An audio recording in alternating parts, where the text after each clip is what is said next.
আকৌ এটা নতুন ভিডিঅ'লৈ সকলোকে স্বাগতম জনাইছোঁ। আজি মই একেবাৰে হেল্ডি আৰু সোনকালে হোৱাকৈ এটা কাবুলী চানাৰ ৰেচিপি লৈ আহিছোঁ।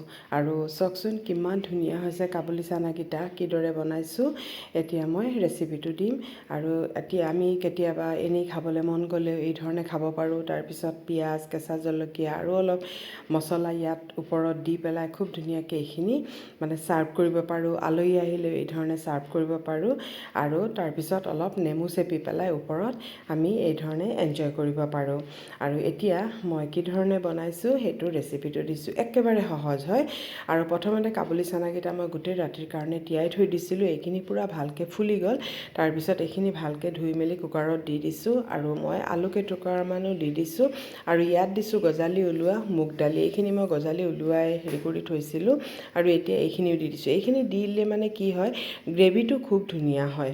এইখিনি পূৰা সিজি যাব আৰু গ্ৰেভিটো খুব ধুনীয়া। ইয়াত দিছোঁ মই নিমখ, হালধি আৰু জলকীয়াৰ গুড়ি, আৰু 2 চামুচ দিছোঁ জলকীয়াৰ গুড়ি, আৰু 2 চামুচ মই জিৰা ধনিয়া গুড়ি দিছোঁ। আৰু ইয়াত দিছোঁ আদা, নহৰু আৰু জালুকৰ খুন্দি লৈছিলোঁ। খুন্দি লৈ পেলাই দিলে খুব ভাল হয়। আৰু 2টা ডাঙৰ ডাঙৰ পিঁয়াজ ইয়াত দি দিছোঁ। আৰু কেঁচা জলকীয়াও মই লগতে ইয়াত দিছোঁ। আৰু ইয়াত মই তেজপাত 2ডোখৰমান দিছোঁ। আৰু দুডাল ডালচিনি টুকুৰা 2টা দিছোঁ। আৰু ইয়াতে মই একেবাৰে মিঠাতেল দি দিছোঁ। দেখিছে নহয়, একেবাৰে সহজ হয়।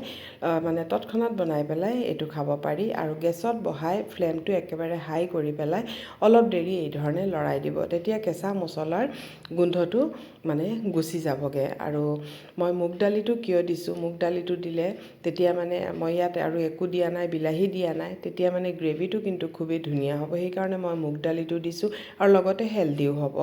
আৰু এতিয়া ইয়াত মই পানী দি দিছোঁ ভালকৈ, কিন্তু প্ৰথমতে গেছটো বঢ়াই পেলাই লৰাই ল'লোঁ। আৰু এতিয়া মই পানী দি পেলাই এতিয়া মই কুকাৰৰ চিটিটো লগাই ল'ম। আৰু 4-5 চিটিমান মৰাৰ পিছত তাৰপিছত মই এইটো নমাই ল'ম। এতিয়া আমাৰ এইটো ৰেডি হৈ গৈছে। আৰু এতিয়া মই এইটো হেৰি কৰিছোঁ, চাওকচোন কিমান ধুনীয়া হৈছে। আৰু এয়া চাওক পূৰা গ্ৰেভিটো কিমান ধুনীয়া হৈছে, ডাঠ হৈছে। প্ৰথমতে চামুচেৰে অলপ ভালকৈ লৰাই ল'ব। তাৰপিছত চাব কিমান ধুনীয়া হৈছে আৰু পূৰা ডাঠ হৈছে। আৰু চানাটো আমাৰ সিজি পেলাই খুব ধুনীয়া হৈ গৈছে।